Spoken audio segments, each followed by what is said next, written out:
Tala update sa mga paghahanda at seguridad para sa nalalapit na BARM parliamentary elections.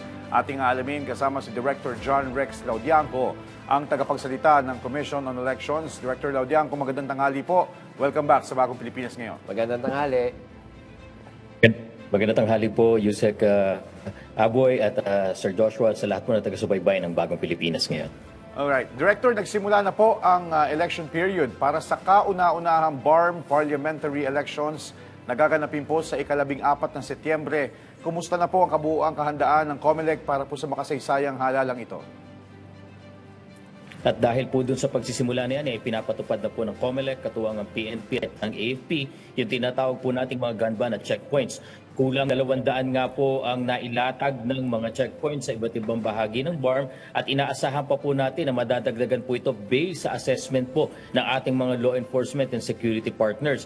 At na kinakalibrate din po natin ang bilang ng ating mga law enforcement and security partners ay papadala bukod pa po doon sa ititraining ng COMELEC na halos 3,000 po yan na magsisilbing Special Electoral Board. Mga pulis po ito na galing sa ibang regions just in case magkakaroon tayo ng problema doon sa nakatakdang manilbihan ng mga teachers. Halimbawa po, biglang may aatras, naka-ready po tayo dyan, may trained personnel po tayo, nakaagad-agad papalit po sa kanila. DOST certified din po sila.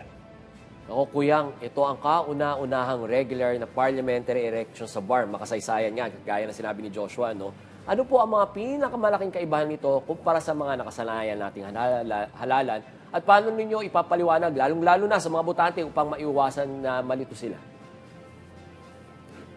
Kuyang Yusek, sir, umiikot na po ngayon ang buong COMELEC BARM para po magsagawa ng mga voter education at information activities. At asahan din po ninyo, pagtungtong ng Agosto, dala-dala ng lahat ng aming election officers yung gagamitin po natin ng automated counting machines. Dahil ang layunin po namin habang ipinapaliwanag natin kung para saan at ano ang mga kaganapan dito sa BARM, pati yung pagboto, maturuan na po natin sila.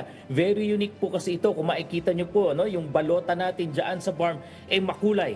Yung mga political parties na kandidato merong logo. Ang mga kandidato po para sa district representatives at sectors ay may larawan. At ito po paulit-ulit nating ipinapaalala sa ating mga kababayan. Bagamat naiisip nila meron tayong governor, mayor, mga membro ng sanggunian, may congressman sila, para saan ba talaga itong BARM elections? Ito para mabuo ang kanilang parlamento, magkaroon ng paglilinang doon sa kasaysayan, kultura, iba pang mga pag-aari ng ating Bangsamoro. Yung mga batas na gagawin po nila exclusive para sa Bangsamoro at kung makikita nyo po dito rin, ito yung pagkakataon na bubuuin nila ang kanilang parlamento at sila maghahalal para sa kanilang chief minister. Isa po yan sa sinasabi natin. Baka iniisip ng kababayan natin na iboboto namin, Chief Minister. Ako, hindi po.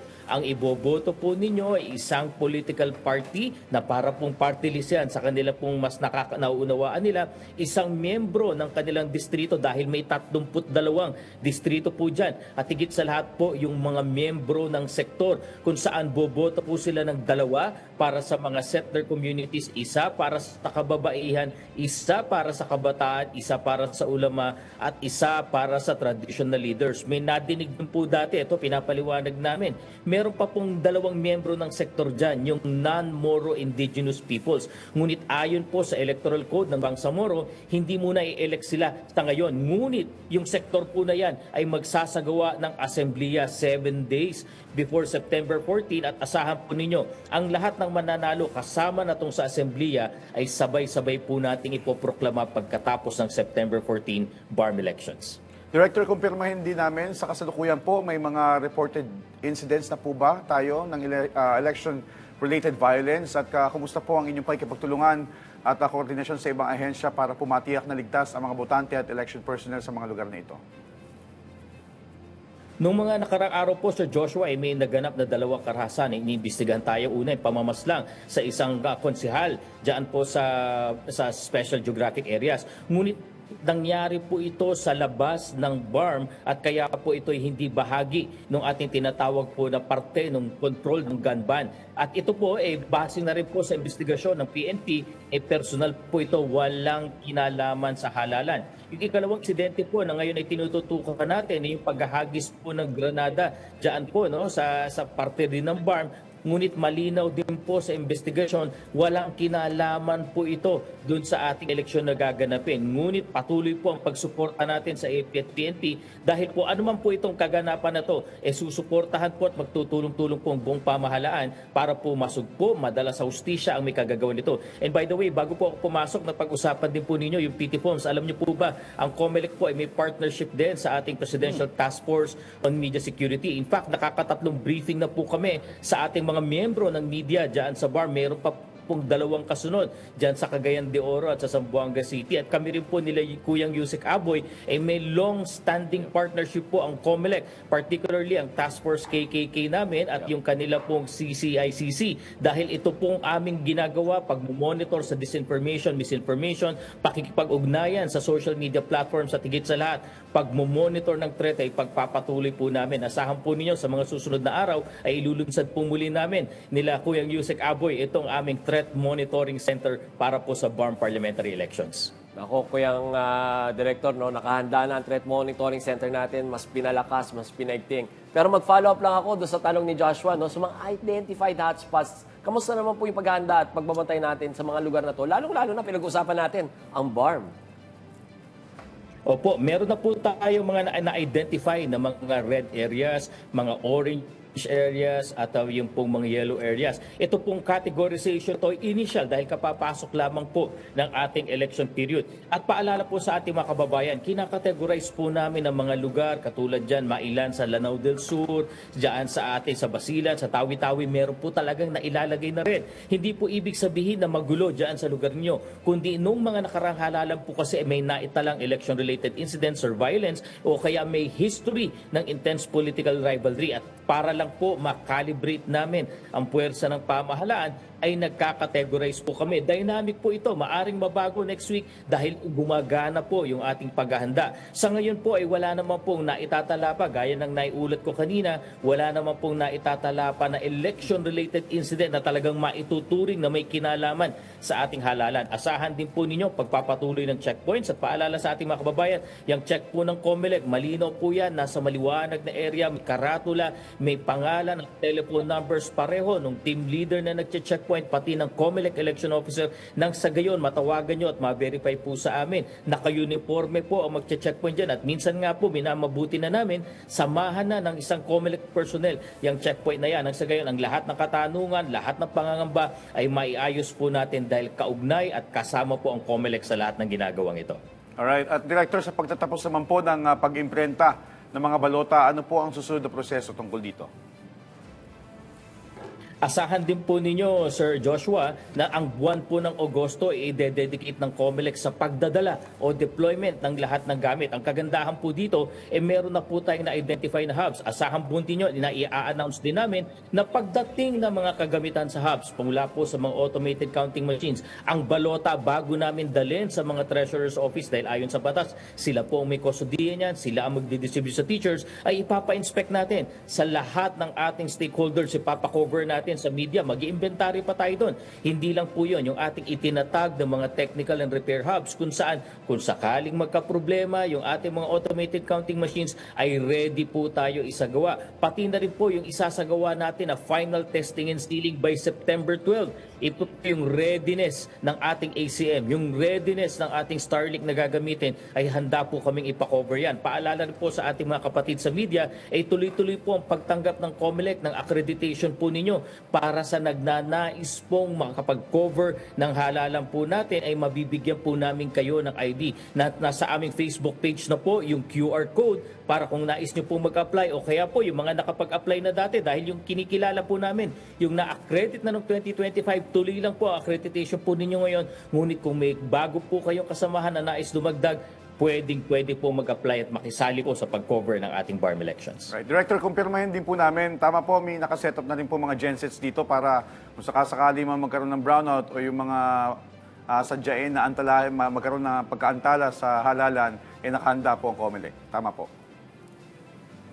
Una po sa lahat, sa Joshua, yes, meron po tayong generator sets. Pero ang maganda po dito ay hindi nakadepende ang ating ACM, pati na rin yung ating Starlink units dyan sa generator sets. Bakit? Dahil may sarili po silang baterya. At na-test po ng Department of Science and Technology ang baterya namin. Kayang tumakbo yung ACM kahit lampas pa ng 3 araw. Yung aming Starlink po, ganun din, kahit lampas pa ng 3 araw. Ang ating po naman pumbutuhan ay hindi lalampas ng 14 hours. Kaya kaya po ito. Generator sets primarily po para po yan sa ilaw ng mga silid-aralan na gagamitin natin na polling place. Talaga pong independent ang power supply ng ating po mga automated counting machines, pati na rin po ng ating Starlink units. Ako, Kuyang Rex, no, bilang isang Muslim sa pamahalaan, nakaka-proud itong milestone na to kasi kamakailan lang nagsagawa rin kayo ng covenant for a peaceful and credible elections kasama yung mga traditional leaders natin, kayo ho, ng mga election officials natin at security sectors natin, no. Again, alam natin sa mga kababayan natin gaano kahalaga yung partisipasyon ng mga local leader ng komunidad upang maging mapayapa yung mga halalan natin sa BARM. Alam niyo po, matagal nang pinapangarap ng ating mga kababayan sa BARM, kayo man po ay Moro, hindi Moro, settlers, non-Moro, indigenous peoples, lahat po, ang halalan pong ito para sa BARM ay napaka-inclusive po. Ito po ay kung makikita ninyo po, ay talaga naman pong isinasagawa natin para isakatuparan ang napakatagal ng pangarap ng otonomiya ng ating Bangsamoro. Kaya po ito, sana po lahat tayo makilahok dito. Napakaganda, mayroong representante ang kabataan, mayroong representante ang kababaihan. Ito po yung ikalawang batas po natin na magpapatupad ng anti-political dynasty na nakaka-proud nga po na ipagmalaki na ganyang kaganda ang electoral code sa BARM. Kaya po inaasahan natin hindi lang po yung panatiling mapayapa kundi sana ang pakikalahok po ng lahat ng mga miyembro at botante diyan sa ating Bangsamoro sa ikatatagumpay ng halalang ito. Panghuli na naman po, Director, mensahe niyo po sa ating mga kababayan, partikular sa BARM, upang hikayatin silang makilahok sa kauna-unahang parliamentary elections at sama-sama mapanatili ang isang malinis at ligtas na halalan sa darating na Setyembre. Maraming salamat po, Sir Joshua, Yusek Aboy, Kuyang Sir. Maraming salamat po sa pagkakataong ito sa ating mga kababayan. Asahan niyo pong muli ang pagdating ng mga COMELEC personnel mula po dyan sa field at kami po dito sa main office para mag-ikot sa inyong mga pamayanan. Pag-usapan natin ang halalang ito, maliwanagan, makapagtanong po kayo sa ating lahat at higit sa lahat, masubukan ninyong automated counting machine. Mapamiliarize po muli kayo paano boboto. Napakahalaga ng boto ninyo dahil ang bawat magiging kalahok ng parlamentong ito, 80 po sila ay kakatawan sa buong Bangsamoro. Kaya po ganun kahalaga na makapamili, makaboto kayo ng inyong ninanais, maging responsableng botante. Isipin po natin yung future generations at yung matagal nang pinaghirapan ng ating mga dyan sa Bangsamoro. Ito na po yung rurok ng ating pong pinaglalaban. At higit po sa lahat, sana po pagkatapos po nito ay makilahok pa rin po tayo sa mga proyekto dahil ang ating pong pagboto sa kanila, yung ating pong pagsuporta sa kanila ay hindi nagtatapos sa eleksyon. Ngunit sa paghahangad po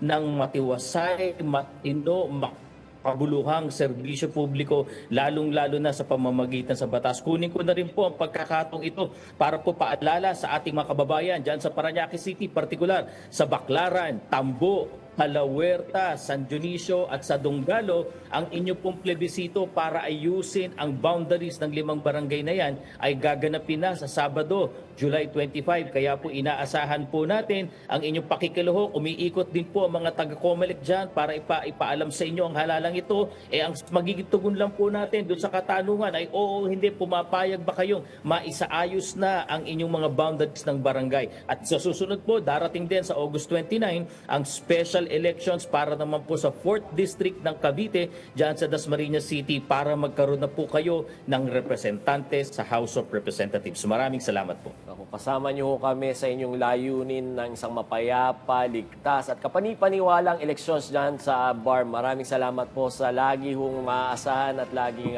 available na kapatid natin, si Kuyang Director John Rex Laujanquio, ang tagapagsalita ho ng inyong Commission on Elections. Magandang hapon po. Salamat, Director. Maraming salamat.